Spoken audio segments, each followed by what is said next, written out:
Hey everyone, I got a treat for you today. So, I'm going through my office and I'm looking at everybody here and I'm deciding, hey, I want everybody to be on this podcast. I want everybody to come in here and literally share the experience they have. Now, I hate to say the first person I'm bringing on is Aaron. Aaron, say hi to everybody. Hi everybody. So, Aaron, great story with him. You've been with us about a year, like this week, right? Yeah, just over a year as of two days ago, actually. Yeah. So he has survived 367 days working with me. I don't know how he's done it, but on the other hand, I don't know how I've survived 367 days working with him. All seriousness, Aaron is a go-getter. Aaron started with us a year ago as an inside sales role for us. So what he would do for us basically is texting. He would text all of our sellers all day long. How mind-numbing was that? I can't even. It's hard to describe. It's different than making phone calls, but there's people that say just the worst possible things to you, and so you really can't describe it, you know. But yes, very mind-numbing. It's monotonous, and it just keeps happening over. It's like the same thing over. So you've had even some pictures sent to you, I believe. Yeah. Very inappropriate pictures sent to you. People requesting pictures from you. Yeah. Aaron's had a lot of stuff. And what I'll say about Aaron is he's a champ with how he's handled it. Now, Aaron got promoted about a month back now. So our texting position in our company is a stepping stone. It's meant to literally put the person almost through hell for a year to get that person trained up and ready to go. And let me tell you, that where Aaron was a year ago and where he is now, night and day. I mean, he is literally a salesman. He is ready to go and go out and acquire properties. Now, Aaron got promoted about a month ago. And what's interesting to me and how we know it was the right time to do that, Aaron tied to be the top salesman for July. Yeah. And so we have a trophy that's given every single month. And this trophy's got basically a Hulk guy tearing his shirt off, and it's got the top sales rep trophy. Now, typically a new guy is not going to jump in and get that. Right. But you tied. Do you remember how many contracts you got? Yeah, it was. So we have to break them down sometimes when they're joint between a couple people, which is okay. Yep. It was 4 1/3. I got beat out by one. I'm still pretty mad about it. So I'm like, I got a few that I'm working on right now. I want to get a head start. I know we're tied, all three of us, me, Nick, and Ryan. So For this month? Yeah, so far. Great. So I'm like pushing really hard to try and get ahead of them because I want to get back in the lead. I'm really mad about it. So basically, when you tie, right? So you were tied at the end of the month. So what happens? What happens when you're tied? How do you get rid of that tie and determine a winner? It's a sudden death. That's what I call it. It's like I love that word. Yeah, sudden We death. go to sudden death. Yeah, exactly. No, that's a tiebreaker. So Yeah. So sudden death means the first person. So for example, like in this case, we were in July, so it goes into August, and the very first person to get the next contract in August is the one that gets July's trophy. So that's sudden death. And I hate to ask, Yeah. who beat you? I mean, the mini man. Right. The little guy. So Ryan, who we literally just shipped off, Yeah. and he is now over in our Texas market. These guys have been friends for years, so it's not just a business competition. Right. It was also a friend competition as well. Exactly. They Yeah. both wanted to crush each other, I Right. imagine. Yeah. But Ryan did get that contract, which because it was sudden death, Ryan did win last month. So congrats, Ryan, on that. And I mean, the effort, seriously, his first month in acquisitions, which outside sales basically, belly to belly with these sellers, phone calls with these sellers. His first month, he tied for first place. We have Mike in our office. We got Nick in here. We've got people in here that have been experienced in this, and they know what they're doing. And he literally stepped up, came in, and said, you know what? I'm going to literally crush you guys, right? Yeah. So, and I got to say, that was an effort. That was killer for him to do that. Now, as you shifted from inside sales, text messaging as it was, to going to that acquisitions role, what does that feel like, getting that accomplishment? after signing the paperwork, we walked out of this office, actually this room, and everybody in the office was giving me a round of applause, and it was just working for it for a year, and then for you guys to actually recognize me and allow me to do that. It's precisely what I came to this company to do, and I mean it felt incredible. It felt incredible. Well, you deserve it. I mean, so one thing we do in our company is morale is so important. I mean, we ring the hell out of our bell every time we get a deal, right? We're obnoxious. I don't know how we've not gotten kicked out of here yet. I'm sure the landlord's like, oh my God, these people, like 3 strikes, you're out. People ask us, our neighbors in the office, they always ask us what the heck's going on over here. It's always. We need to get like one of those air horns or something like that and start ringing that. But our morale in our office, we're dysfunctionally functional. And I've said it many times. We have a great time, but we know when it's time to get to business. Yes. And, as far as the training you've received from day one, so 367 days ago as of today, you've received a lot of training. Now, I know I recognize it in you from some of those times you talk to sellers in the beginning. I'm like, oh my God, I need to take the phone away from this guy. I got to get the phone away from this guy right now. He does not know what he's doing. I couldn't. Mike told me for, I don't know, I think it was maybe for like a month, maybe 6 to 8 weeks, that he didn't want me on the phone at all. Yeah. So. Yep. It's a few things you said that led to that. Right. But now I walk out there and I hear you on the phone. Do you see a difference in how you were then and how you are now? Yeah. Yeah. So the biggest way that I can sum it up, and I think about this all the time, is that before I was trying to come into this as being like Mr. Nice Guy and, kind of change the game. And you can be nice to people, but you got to make sure that they're not going to walk all over you. I mean, that right there is the key. And prior to really listening to what Mike has been saying and Nick has been teaching me, we were all stuck in Mike's office for a few weeks, and in that time, I came out so ready for driving the conversation and not letting them walk all over me. And that's the biggest change that I can see is I control the conversations a lot more often. It feels Let's talk about that, because you mentioned something that I thought was pretty funny.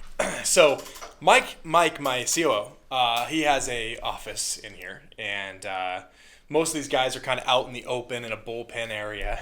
So I come in one day, and his computer is in Mike's office. Keep in mind, it's just a standard desk, right? So not huge. Yeah. His computer's on Mike's desk, and Aaron's sitting around the back side of the desk, and I look, and there's another computer there. And we got our new inside sales guy there as well. And then I look on the other side, and there's Nick, our experienced sales guy in there. You got 4 computers sitting around a little desk. And I look in there, and there's, phones being held up on speaker, advice being given to each other. Although it was a very tight space, probably smelt in there after a while, it's almost like a war room, right? You guys walk in that room and you go to war. But what was the good thing that came out of that? Because you recently got released into the wild as of this week. Yeah. Mike said, all right, guys, get out of my office. Right. What was the feeling being inside of a room like that? So it's just energy. It's energy. And in this kind of position, not in just this position, but in this sort of line of work, you have to maintain energy. Morale is super important. Energy is super important. And being able to have your brothers in arms, the guys that you're selling with and making calls with, you guys can compete and immediate advice when you have a question or something. You mute the phone, you get your question answered, you're back in the game on this call, like if it's going south or something. It's fantastic. I would never want to do this job in a cubicle. I feel like that would just be the worst possible way to do it, ever. I've worked in cubicles. They're horrible. Yeah. So I said in my office, I'm not going to bring them in. Yeah. We're not going to have cubicles. We're going to have an open environment, right, where you can bring things forward. But brothers in arms, I love that. Yeah. I think that's fantastic because you listen to these guys just battle back and forth. And keep in mind, these guys are all pushing to get this trophy. And, well, the trophy is just a piece of plastic, right? I mean, we're not talking about some $500 trophy. We're talking about some $14 trophy off Amazon. But we have a team in our office that literally fights over these trophies. Yeah. Every month they fight over it because there's a certain point where it's bragging rights. Nick had one on his desk, And he had one for the longest time. And the crap we were giving Nick was, oh, man, that thing looks lonely. Oh, only you got a shelf about this long, and you got a little trophy sitting on top of the thing. And basically at that point, we're like, oh, man, that's so lonely, Nick. You need to get more. Then you got Mike's shelf. It's basically falling down because he's got all these trophies lined up on it. Ryan started to collect quite a few as well because we've been doing this for a while. But these trophies are something. Find that thing in your company where the people want to fight over. And it could be the stupidest thing ever. But we don't give participation trophies. Yeah, exactly. Yeah. We give trophies based on what you have accomplished. And guess what? This may surprise a lot of you guys. And it might hit some spots with you guys against me. But when that one person gets the trophy, nobody else in the company gets a trophy. Right. They participated, but they did not win. We reward you for being the top person. Yeah. So that's the thing is, I'm not giving a trophy to everyone every month. Sore subject, but hey, you know. I've worked at places before that did that. Mm-hmm. Places that just rewarded you for, you know, you didn't make your goals, but you sure worked hard. You know, you were out there longer hours, and it's like the coddling, I don't know, I needed an environment like this where they're on you constantly. So do we coddle you? We don't coddle you. Hell no.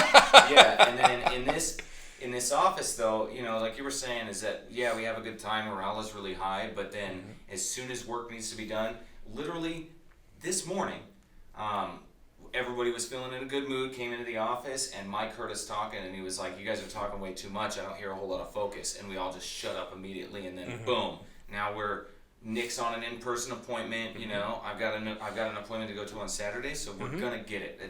But you need that. You need to appreciate the winners and then just encourage the losers, you know? Yeah.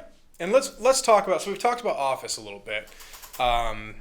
Let's talk about phone calls with sellers. So obviously when you're on the call with these sellers, I mean, your goal is to basically develop rapport with these people, right? Yeah. So if you look at a call and you're talking to these people a few times now and you look at 100% of these calls together, how much of that 100% do you think you're actually talking about the house, and how much do you think you're talking about their pets, their family, what they're doing for the weekend? Let's say, how much are you spending talking about the actual house versus rapport building?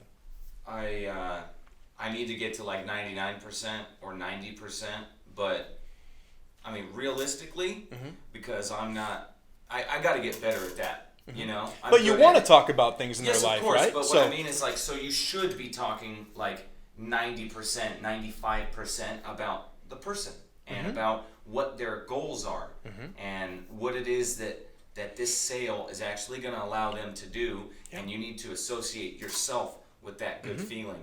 And so, yeah, it's the vast majority, like 90-95%, because when you do that and you get them to just want to be nice to you and you get them excited about their goals and what they're planning to do, then the number doesn't matter. So it needs to be like 90%, somewhere real high. And then you guys work out the details at the end. Yeah. You know? So I'm going to give you 2 examples of calls, and you tell me the direction that is the proper one to go. So, all right, so we're calling Bob, right? Yeah. So we ringed Bob. Bob picks up. Hey, Bob, it's Scott. I want to buy your house. Okay, approach 1. Approach 2. Hey, Bob, how are you today? Simple approaches, right? There's 2 of them. Is it A, Bob, I want to buy your house? B, Bob, how you doing? B, all damn day. B. So there's a reason for that, right? And this goes the same as walking through houses. You're walking into a house with someone, and ultimately what you're saying to this person is, hey, how are you? Oh, how long have you lived here? Are these pictures of your grandkids right here? Oh my gosh, how often do you get to see them?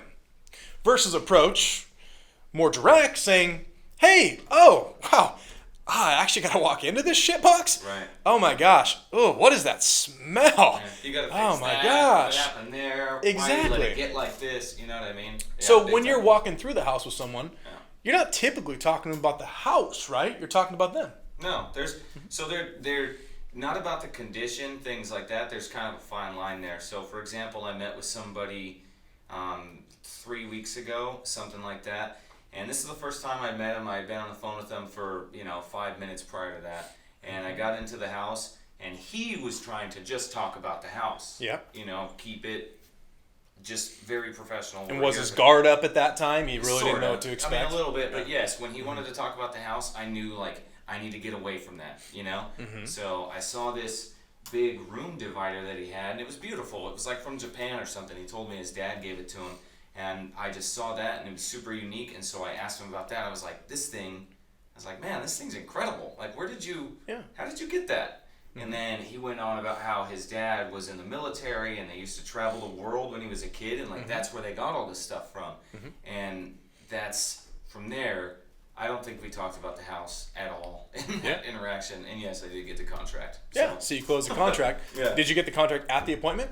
Yeah. So probably the last few minutes of the appointment, you're like, oh, man, I was actually here to buy your house, right? Yeah, I wasn't here to talk about the military background or anything. But that's the thing is, you guys if you really focus on the rapport building and you focus less on the house, sounds crazy, you'll get the house. Right. Yeah. Because even if somebody comes in afterwards, so we talked about the multiple approaches. Aaron went with the rapport building. Now, Aaron leaves. If he didn't get that contract, somebody else comes in afterwards and they're going to go with that approach. Oh, man, okay, I actually have to walk through this thing. Oh, my gosh, I have to remodel that bathroom. I'm going to have to put at least $50,000 into this dump. And that's a different approach. So if Aaron offered the guy $500,000 and this other person came in and offered the person $515,000, I guarantee you either that seller is going to go with our offer, or they're going to say, you know what, I would rather work with this Aaron guy. And I'm going to give Aaron a call and say, hey, Aaron, we're so close on this thing, but this other guy did offer me more and I really need the money. Are you able to come up on price? Right. Now, maybe we can't, maybe we can. But even if we can't, there's still a pretty damn good chance that seller is going to go with us. Yeah. So rapport building is the most important thing. All these people, they go out to these appointments and they have scripts, right? What if I sent you out there with just a piece of paper and you go out to this appointment and you say, hi, Bob. I'm Aaron. I am with SJO. How are you? Oh, crap, that response isn't there. Right. That's the thing is you see the difference. Like, hey, Bob, how you doing today? How's your day going? Wow, it's almost 5 o'clock. What are you going to have for dinner tonight? Something smells good. Is something cooking? Yeah, this is the reason that people hate telemarketers, I think, because they always just have a script. They got something that they got to say. They have requirements they have to meet, and when you venture away from the script, and that's kind of a joke that sometimes we'll play, if we have the time, then a telemarketer will call our phones. We got phones. And then I've seen Ryan or Mike or Nick, they'll actually talk to the telemarketer and try to get them to come off script because you can't. And they don't train them to be natural and be human. But there's no possible way, there is no way that this job could be done well if a script is involved. Yeah, there's certain things you should say. There's certain information you got to find. But don't script it. Don't be a robot. You can't. Because that reminds me, you're dealing with. In the past, we had used a call center to answer our calls before. Number one, big mistake. But we were listening to some of the recorded calls, and basically the person said to the seller, hi, what's your name? The person gives a name, and then she'll be like, oh, yeah, my name is Betty, and I just wanted to get an offer on my house. Well, she asked just the name, right? So then she comes and says, are you interested in selling a house?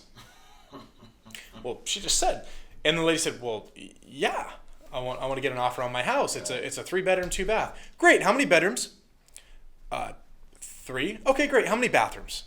Because they're so stuck on this script. The person isn't listening to what they're saying. They're just typing in the info. And anything they say beyond it, there's no rapport building. No. And I lost hundreds of thousands, maybe even $1 million in potential deals over the year we had that call center. Because those people just weren't doing it. And it would be crazy. They'd say, what company is this that I called? Oh, man, we don't give out that information. Oh. Okay, why, right? And that's what we dealt with. So that's when we said, you know what? We need to stop this. We need to pull this in-house. And that's why we have 3 people on our leads team answering these phone calls, offering that that customer service the minute somebody calls in. Yeah. You know, you got that friendly voice on the phone the minute they call. And that person, the leads team, is setting you guys up. Yeah. Right? They're just gathering just general information.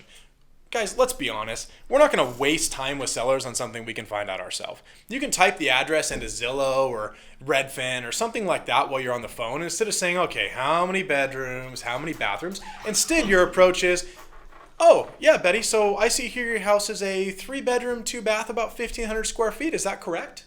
So you're just verifying information. Right. Now, that shows the seller we did some due diligence, right, yeah, even though all we did is just pull it up on Zillow and Redfin real quick. Easy. So to them, that shows, well, we might have sent 100,000 postcards to get that person to call. They think we literally sent one postcard and we've been sitting around waiting for them to call. Yeah. Right? And then basically our leads team's going to schedule Aaron a phone appointment, and Aaron's going to call him and get further information. But that rapport building starts from leads team. It continues with Aaron. And then when Aaron goes out there and gets that pen to paper, comes back with that contract, now our transaction coordinator starts building rapport. Yep. So all the way along the line, and there's someone we're leaving out, dispositions. Oh, man. All the way along the line. Yeah. They're all building rapport. So it's very important to make sure you have the right people in the right place on your team. Aaron, new rising star with us, definitely is, and I say new, but in that position. Yeah. He's fighting for the August contract right now, or not contract, trophy. So hopefully Aaron will be able to put a trophy, a very lonely trophy, on his shelf. Very lonely. Not for long. Not for long, all right? But it is going to be lonely for a while. Friends. So, but then maybe he gets the next month as well. Yeah. Maybe he lucks out and tries to get the end of year one. Who knows? It won't be luck.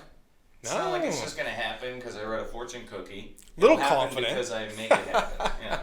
So ultimately, if you're talking to everyone that's listening, you are in acquisitions, you've got everything down now. If you had maybe 10 words of advice for anyone on them trying to do this, what would you possibly want to say to anyone? I mean, I'm putting you on the spot right now. That's okay. No, that's a good question. So if you're new, even if you're not, you know, there's a lot of ways that just in the time that I've been doing this that you need to always treat people like they're humans, understand their situations, be glad that they called. Like that will go a long way, and always follow up. Always. Like always follow up. That is key. You got that. Follow-up is so important. Yeah, they gotta know that you're trying to reach them. And do it on time. I know that's way more than 10 words, but those are like... Aaron's never been a man of few words, so you give Aaron 10 words, he's going to do about 500. Right. It's always been Aaron. But, dude, I appreciate you coming on today. Thank you so much, and hopefully you guys got some good info out of this. We're going to start bringing each of my team members on, having conversations with them, kind of showing you what it is that we do to make things run around here, to make this dysfunctional environment functional. We'll do some videos in the office too, so you guys can see kind of some of the craziness we do. You may already see our bell ringing videos. We enjoy those things. We don't just do those for you guys. We do them for us because it's a celebration. So we're going to have some fun. We literally just sent a bell off to Ryan in Texas. So when Ryan gets that, he's going to be able to actually do some ringing there as well. So we're going to have some fun. We're going to be in multiple states, ringing bells all over the place. Get yourself something like that. Get something to celebrate, right? Celebrate over and over again. You have to. So do that. But thank you, Aaron. And thanks for watching, you guys. And we'll see you guys in the next video.